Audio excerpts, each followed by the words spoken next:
comme je vous l'ai dit, répandez-vous, faites-vous baptiser au nom de Jésus-Christ et l'Église va se répandre. Donc celui qui veut faire partie de la maison de Dieu doit suivre ce que Jésus a dit et doit demeurer dans l'Église.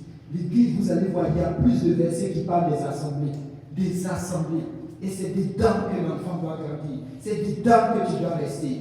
On n'a jamais vu quelqu'un grandir devant une télévision. Même aujourd'hui, je vous le dis, à l'hôpital, il y a des médecins qui déconseillent les parents de donner l'écran à leurs enfants jusqu'à l'âge de 2 ans.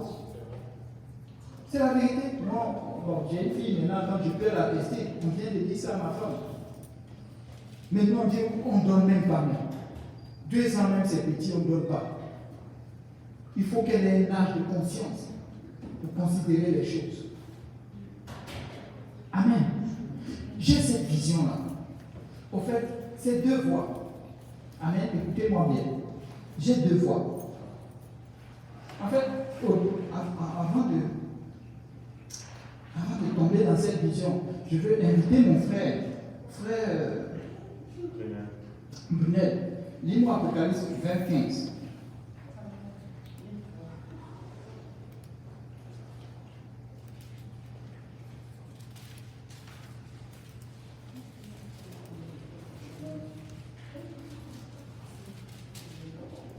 Apocalypse 20, verset 15. Ça dit: quiconque ne fut pas trouvé écrit dans les livres des vies fut jeté dans les temps des feux. Amen. Voici l'objectif du chrétien. Voici l'objectif du chrétien. Que notre nom soit inscrit dans le livre de vie. Une seule parole. C'est toute notre vie. Hein. Nous devons tout faire pour que notre nom soit inscrit dans le livre de vie. C'est pourquoi je vous invite, mes frères, mes soeurs, ceux qui viennent de commencer avec l'Église, ou ceux qui commencent, n'est-ce pas, comment on appelle ça, leur vie chrétienne, leur marche chrétienne, joignez une étude biblique. Et cela vous sera détaillé, vraiment, ou bien chaque lundi, soyez là. Le pasteur vous savez, si j'enseigne un peu aujourd'hui, c'est grâce à son ministère. Et les encouragements des frères, pasteur Yannick, et tout le monde, nous tous nous avons grandi là. Tu peux aussi avoir cette liberté, n'est-ce pas, d'enseigner la parole ou de devenir un vrai chrétien. La Bible nous dit que lorsque les chrétiens, n'est-ce pas, les premières personnes qui se sont fait appeler chrétiens, et là ce n'est pas parce que c'est la Bible qui les a nommés chrétiens, non, ils se sont fait appeler chrétiens, c'était leur façon de vivre. Et pour avoir cette façon de vivre, pour vraiment pointer, pour que ton nom soit écrit dans le livre de vie, je vous le dis, il est vraiment important de joindre une équipe d'études bibliques. Oui, les chrétiens avaient une façon de vivre. Les choses du monde, ils avaient la main très peu dessus. Venons à cette vision que j'ai eue. C'est 2 voies. Ce que les Anglais appellent highway. De temps en temps, l'anglais, ça vient, je ne sais pas, désolé. Donc, c'est de grandes voies. Et dans cette grande voie, il y a une direction. Une seule direction. Une voie à gauche et une voie à droite. Et une terre au milieu. Et une terre de l'autre côté.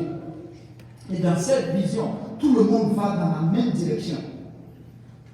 Et d'un côté droit, les gens ils ont des voitures chargées avec leur famille et tout ceci. Vous savez c'est qui? Ça c'est les mariés. Les mariés. Et de l'autre côté, ce sont les célibataires. Mais tous pointent vers une direction. Et tantôt, il y aura des changements de voie. Compte tenu des situations, n'est-ce pas, qui, n'est-ce pas, arrivent à chacun des automobilistes. Laissez-moi vous dire. Dans cette marée de personnes qui avancent devant, il y a un groupe de personnes qui sont en arrière. Ce sont les pasteurs. Ils ont leur voiture en arrière. Pourquoi? Parce qu'ils regardent le peuple. Vous savez, un berger, c'est quoi? Un berger, au début, quand les troupeaux ne connaissent pas l'endroit, il est devant. Mais quand il connaît l'endroit, il se met en arrière. Pourquoi? Pour voir l'ennemi venir les voir. Pour voir ceux qui vont s'échapper du troupeau. Pour donner la direction. Si vous regardez bien, vous allez les voir. Ils sont toujours derrière. Et ils avancent avec sûreté. Et dans cette voie-là, les gens vont vite. Vous connaissez les voies, les highways, les gens vont vite. Et c'est comme ça. Et c'est les chrétiens mariés et les chrétiens célibataires. Mais comment faire pour demeurer, comme le prieur le disait, comment faire pour demeurer sur ton tapis de vie, ton tapis de prière? C'est la vision. Tout le monde a une vision. On va devant, on va atteindre l'objectif. On doit aller. Et le carburant, c'est Dieu qui le met. Donc, l'être humain, c'est que le chrétien n'a pas à se soucier s'il y a du carburant ou pas. C'est son attitude maintenant. Vous savez, il y a certaines voitures qui vont parquer, qui vont stationner. Le pasteur arrive derrière, comme je l'ai dit, et il rappelle alors à tout le monde. Pourquoi il prêche toujours la même chose? C'est pour réveiller les consciences. Il y a déjà un moment donné, tellement la voix est directe, étroite et directe, il s'endorme. L'endormissement d'un chrétien, ce n'est pas qu'il dort comme ça, même si réellement souvent il dort, mais l'endormissement d'un chrétien manque de prière. Commurage à gauche à droite. Vous savez, dans une voiture, si tu commences à parler avec quelqu'un d'autre qui est à côté, qu'est-ce qui arrive? Tu ne vois plus droit. Alléluia. Tu n'accélères plus. Tes yeux ne sont plus sur la vision, sur l'objectif à atteindre. Donc ta voiture manque de puissance. Tu vas entendre certains chrétiens, dans ma voiture, dans mon foyer, ou bien dans ma voiture, mais c'est toujours, je fais ceci, madame aussi, elle veut, il n'y a plus de prière, il n'y a plus une vie chrétienne, et c'est toujours des ambitions. Au fait, ce n'est rien d'autre que tu as perdu le contrôle. Dans cette voiture, c'est toi l'homme qui a le contrôle, c'est toi qui as le volant. Et si tu devais reprendre la prière, peut-être que dans la maison, il y a eu trop de causeries. Oh, il y a tel diplôme qui est sorti, si j'ai ça, je vais atteindre tel chiffre, les 6 chiffres, les 4 chiffres. Quand madame attend ça, tu crois que qu'est-ce qui va arriver? Si lui il atteint les 6 chiffres, il va marcher sur les pieds. Moi aussi j'ai des diplômes, je suis intelligent. Que croiront-ils? C'est lui? Non. Et ça devient de la distraction dans le foyer. On n'est plus en train d'utiliser les instruments que le Seigneur nous a donnés. Et si tu revenais sur la prière? Et si tu revenais sur la prière? Et si tu revenais sur la prière?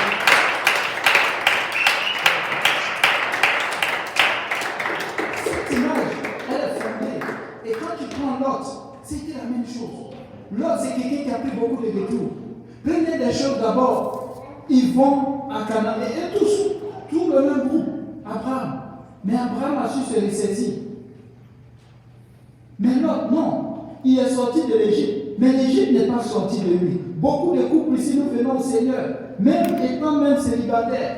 Mais l'Égypte n'est pas sortie de nous. Est-ce que l'Égypte est vraiment sortie de nous? Pourquoi on prend beaucoup de détours? C'est parce que l'Égypte n'est pas sortie de nous. Le monde n'est pas sorti de nous. Ça fait que la distraction est là. Quand nous avons un semblant, n'est-ce pas, de bénédiction, c'est fini, la distraction est là. Qu'est-ce qui a fait pécher Sodome depuis Gomorrhe? C'est la bénédiction. Ils ont totalement oublié Dieu. Le pasteur a dit, revenons, gardons ce qui est essentiel. Et l'autre, qu'est-ce qui arrive? On peut voir. Première des choses, il reconnaît les anges. Ça, c'est bon. Ça veut dire qu'il a un certain attachement à Dieu. Mais plus tard, lorsqu'il va maintenant pour appeler lorsque les anges lui disent, mais ramasse tout ce que tu as chez toi et fais-les sortir de la ville, il est nonchalant.